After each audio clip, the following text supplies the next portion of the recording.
Looking for some awesome Easter outreach ideas? Well, we've got you covered. In this video, we're gonna unpack 7 different ideas that are gonna help you pack the pews this Easter. Get ready for an attendance explosion. Let's do this.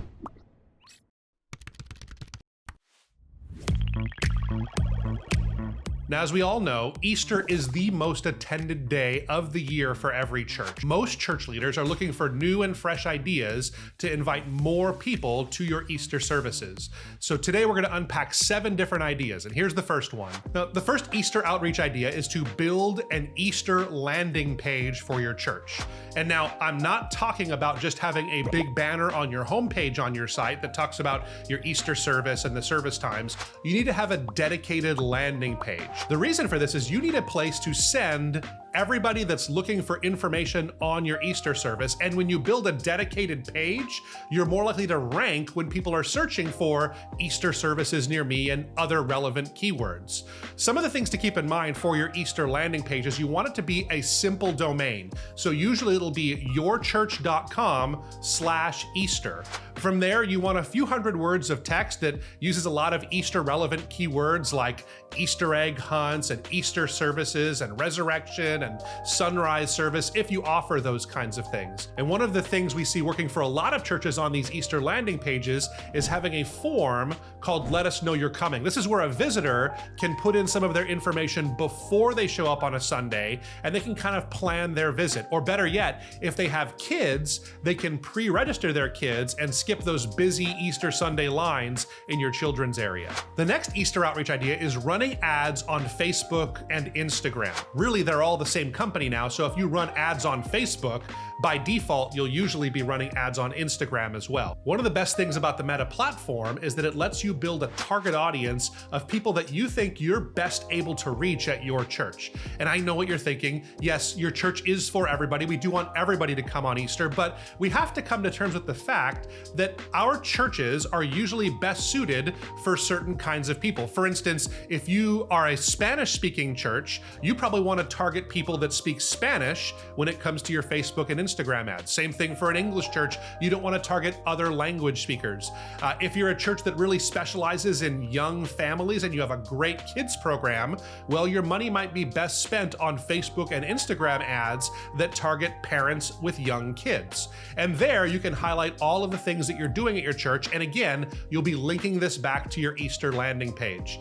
Instagram and Facebook are some of the best channels, and your money will go further there than any other place. The third idea is to give your members invite cards, physical invite cards. And I know that sounds so 2000 and late, but really they still do serve a practical purpose. Just this week, my church gave out invite cards, 2 actually, to every person that walked in our doors and encouraged them to be thinking about the people that they would like to invite to our Easter service. Just think about it. Most people come into a relationship with Jesus because they were invited by somebody that they know. So really the best resource you have for outreach is the people that are already in your church. Giving them an invite card is a great reminder that evangelism isn't something that just our church does in general, but a personal responsibility for everyone that's a part of our church. The fourth idea is to take advantage of the Google Ad Grant. Now, maybe you don't know this, but Google gives a grant to nonprofits, and that includes churches, that's worth $10,000 every single month that can be used on their search platform for free ads. And we have seen great success over the years of creating Easter-specific ads right around this season. In fact, I used to pastor a church where we saw hardly any visitors, at least when I first got there. And we actually started using the Google Grant. And at first it was kind of a trickle, but after a little while, we started to see more and more visitors to a point where after a couple of years, we were averaging 13 visitors every single week. So going from 1 or 2 a month to 13 a week was a huge increase. This is an enormous opportunity for churches at Easter time, and it's one you should definitely take advantage of. This fifth idea might seem a little bit basic to you, but hear me out. You need to pray for people specifically.